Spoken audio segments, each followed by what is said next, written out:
Halo sahabat Eksis, selamat datang di Eksis Film. Kali ini kita akan membahas tentang perjuangan dari seorang pria Korea Utara yang mencoba membelot pergi ke Korea Selatan. Tidak usah berlama-lama lagi, langsung saja kita ke filmnya. Check it out. Film diawali dengan markas tentara Korea Utara. Pada malam hari, terbangun seorang tentara. Dia berlari keluar dari markas. Nama pria itu adalah Sersan Nam. Sersan Nam merupakan tentara yang ingin membelot ke Korea Selatan. Sersan Nam sedang membuat jalur untuk pelariannya. Setiap malam, dia akan menandai jalur yang telah terbebas dari ranjau. Hal itu dilakukan untuk mempermudah pelariannya.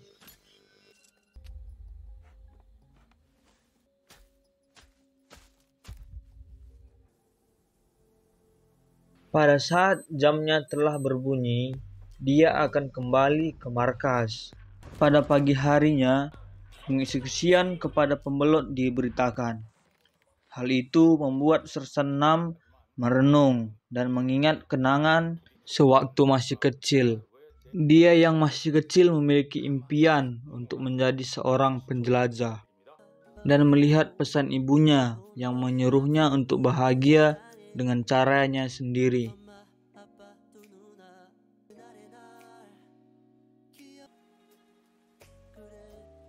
Tiba-tiba datang seorang menghampirinya. Pria itu bernama Kim. Kim mengetahui rencana pelarian Sersan Nam. Sersan Nam sempat menyangkal hal itu dan mengancam Kim. Kim meminta untuk mengajaknya karena dia ingin melihat ibu dan adiknya di selatan. Namun pada saat mereka dinas, Sersan Nam memberikan peta untuk pelariannya. Pada saat jam tidur, tiba-tiba alarm berbunyi yang menandakan ada orang yang ingin mencoba untuk melarikan diri. Hal itu membuat semua tentara terbangun. Sersan Nam yang menyadari bahwa itu adalah Kim, dia pun mencoba untuk mencari. Dia akhirnya menemukan Kim dan mengajaknya untuk kembali, tetapi Kim tidak mau dan mengancam Sersan Nam untuk memberitahu jalur untuk melarikan diri. Sersan Nam mengatakan bahwa dia tidak mengetahui jalur ini dan mengajaknya akan pergi bersama. Mendengar hal itu, Kim pun mau menurutinya. Namun, mereka telah diketahui oleh kelompok tentara yang membuat mereka ditahan dan disiksa.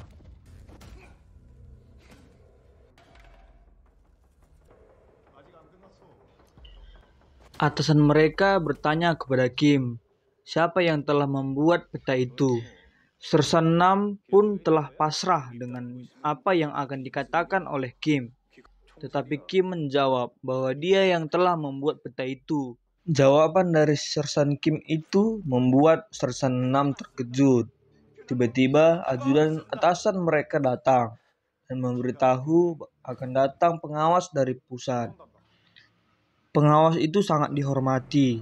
Pengawas datang karena telah mendengar berita pembelotan itu. Mereka pun telah menyiapkan semua alat bukti yang memberatkan para tersangka, yaitu Sersan Nam dan Kim.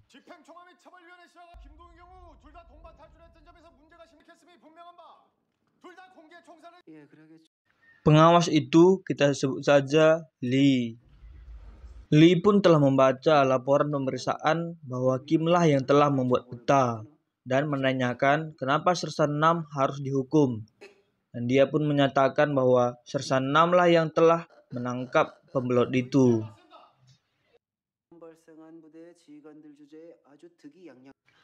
Lee pun menyatakan bahwa Sersan Nam tidak bersalah.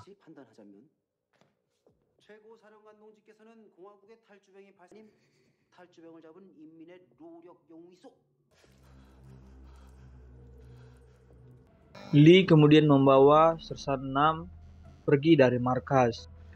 Di tengah perjalanan, mereka berhenti. Sersan Nam pun bingung apa yang akan terjadi pada dirinya. Li pun menghampirinya dan menyuruh Sersan Nam untuk menyetir. Di tengah perjalanan, Li menanyakan apakah dia ingin membelot. Sersan Nam pun menyatakan bahwa dia tidak ingin membelot dan dialah yang telah menangkap pembelot itu. Li pun mempercayai hal itu. Namun, dia punya permintaan, yaitu menaikkan nama mertuanya di jamuan makan nanti, dengan mengatakan bahwa mertuanya lah yang telah membantunya untuk menangkap pembelot itu dengan bimbingannya. Tibalah saatnya Sersan Nam diperkenalkan sebagai pahlawan karena telah berhasil menangkap pembelot. Dan Sersan Nam pun mengatakan apa yang telah diperintahkan oleh Li.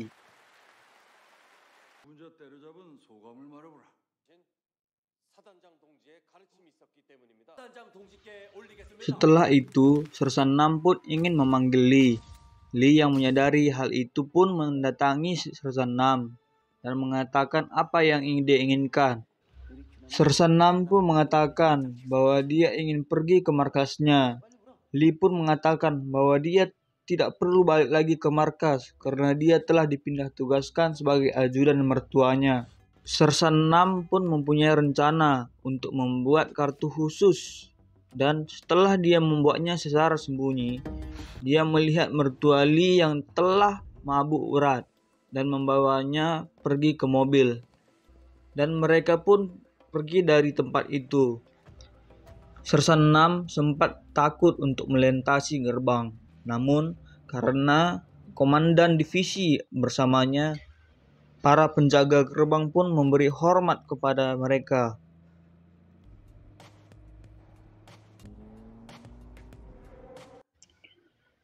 Sersan Nam meninggalkan mertua Li di tengah jalan dan ingin memulai pelariannya. Namun, dia melihat rombongan tentara sedang melintas dan pada saat itu minyak pun habis yang membuat dia berhenti. Melihat itu, rombongan tentara itu menghampirinya dan menanyakan siapa dia.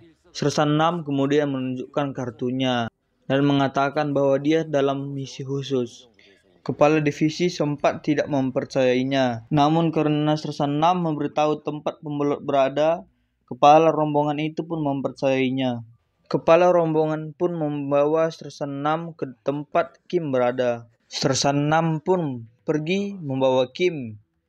Namun terdapat anggota kepala rombongan yang curiga kepada Sersan Nam karena bahan bakar yang disuruh diisi oleh Sersan Nam adalah bensin, sementara bahan bakar mobil mereka adalah solar. Namun kepala penjara memukul anak buahnya karena telah mencurigai seorang agen rahasia dan menyuruh mereka pergi. Di tengah perjalanan, anak buah itu mendapat pesan dari Li untuk membawa kembali Sersan Nam. Anak buah itu meminta belok kanan, berbeda dengan jalur sebelumnya. Sersan Nam pun telah curiga dan akan mengambil pistol, namun dihalangi oleh anak buah. Hal itu pun membuat perkelahian di dalam mobil. Saat Sersan Nam telah terpojok, tiba-tiba ada tembakan yang mengenai anak buah. Hal itu membuat mobil mereka terbalik dan tembakan pun terus menghujani mereka. Sersan Nam pun mencari cara untuk keluar dari situasi itu. Dia kemudian pura-pura tewas dan Lim pun yang melihat itu menyuruh anak buahnya untuk menghentikan tembakan. Sersan Nam pun yang melihat rencana berhasil langsung mengambil peta dan lari bersama Kim. Kelompok Li yang menyadari itu langsung menembaki mereka. Mereka terus berlari dan melompat ke sebuah sungai. Li menelepon mertuanya untuk menyiapkan pasukan untuk menangkap mereka. Sersan Nam dan Kim terbangun dan melihat orang-orang bersenjata. Mereka mencoba bersembunyi namun diketahui oleh kelompok itu.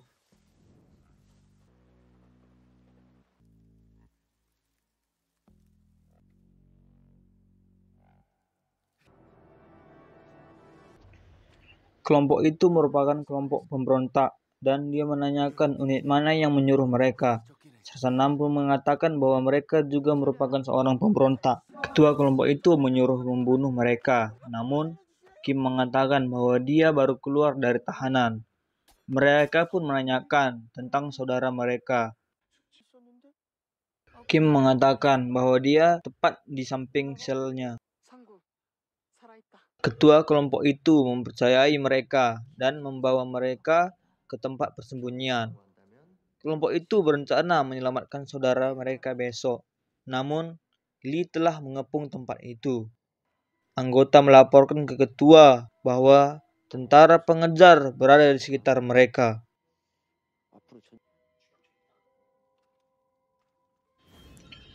Kelompok itu langsung mematikan api dan langsung bersembunyi. Anggota Lee menemukan pintu persembunyian para pembelut itu.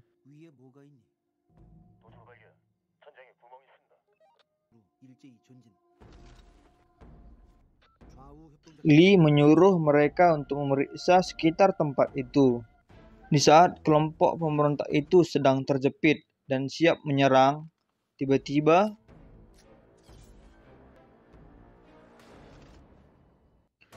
Sersanam menembak untuk mengalihkan tentara. Namun, Sersanam dan Kim pun dikejar oleh para tentara. Hujan peluru pun ikut mengejar mereka. Kim tertembak, yang membuat mereka harus bersembunyi. Lee menyuruh anak buahnya menghentikan tembakan dan menyusuri lembah. Pada saat pasukan itu menyusuri lembah, kelompok pemberontak menembaki tentara yang membuat pasukan tentara itu berbalik. Lee tetap menyuruh mereka tetap di posisi, namun mereka tidak mendengarkan.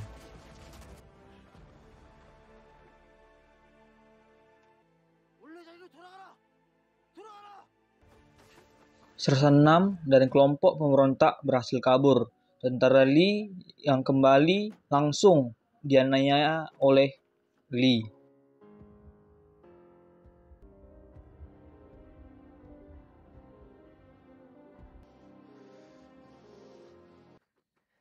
Sersanam dan Kim pun berjalan ke arah markas.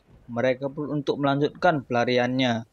Karena terluka, Kim terjatuh dan masuk ke dalam area markas. Dia terjatuh di sekitar tentara yang sedang baris berbaris. Tiba-tiba datang seorang prajurit menghampirinya dan memakaikannya sebuah topi.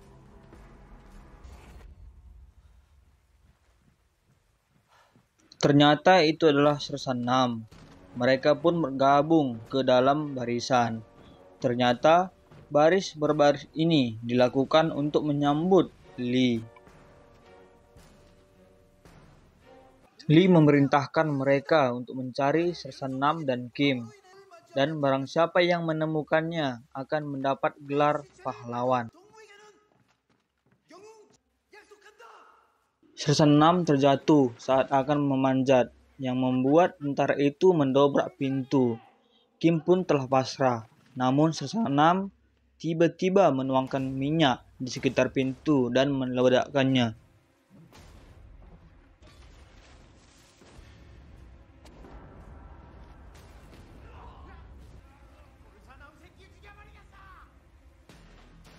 Mereka telah sampai di pagar markas. Sersanam telah melintasi pagar itu, sedangkan Kim tertinggal. Lee telah sampai di menara pagar itu dan memantau. Sersanam pun berbalik. Kim melihat kalung untuk ibunya dan mengambilnya. Namun, dia diketahui dan langsung ditembak oleh Lee.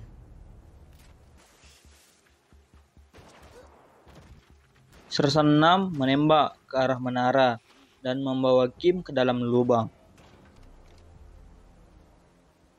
Kim pun menyuruh Sersanam memberikan kalung pada ibunya, dan tembakan berikutnya mengenainya yang membuat dia tewas.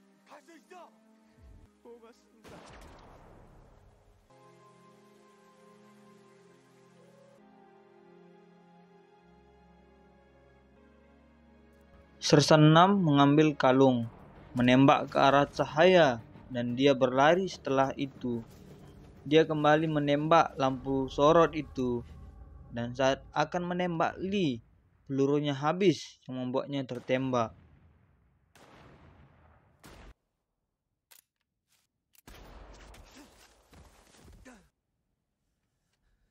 Kompas juga rusak yang membuatnya pasrah. Namun tiba-tiba radionya berbunyi yang menandakan arah selatan. Sersan 6 telah tiba di ladang ranjau. Namun dia berjalan dan berlari dan percaya pada dirinya sendiri.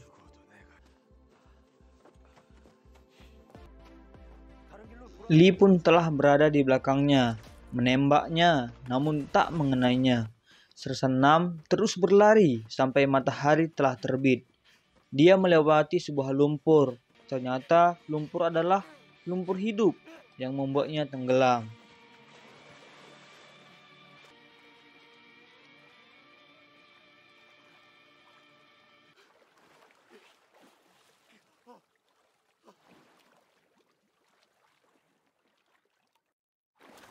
Namun tiba-tiba tangannya menggapai sebuah batang yang membuatnya mampu keluar dari lumpur. Sersan 6 telah sampai di perbatasan militer. Dia melihat tentara Korea Selatan. Saat melangkah, dia menginjak sebuah ranjau. Dan saat akan memanggil tentara Korea Selatan, Lee menodongkan pistol di kepalanya.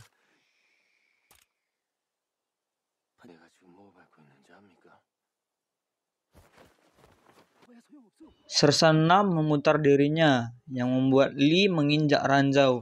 Lee mengangkat kakinya dan ternyata ranjau tidak aktif.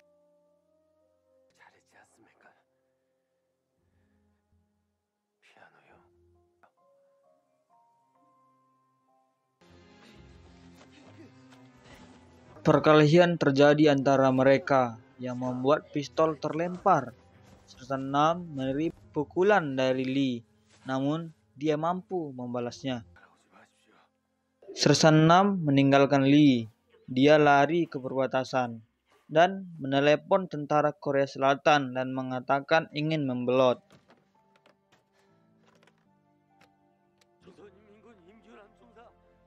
Sersan melihat pintu masuknya, namun Lee menembak yang membuatnya lari ke pintu itu. Kaki Sersan 6 tertembak, namun dia terus bangkit dan berjalan tertatih-tatih.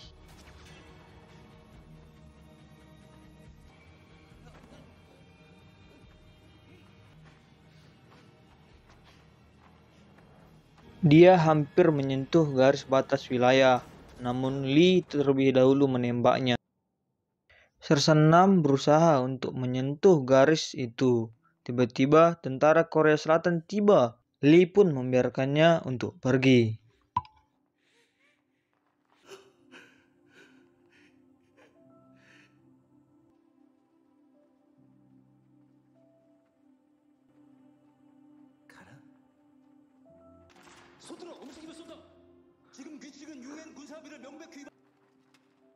Sersan 6 pun mengatakan bahwa dia ingin membelot.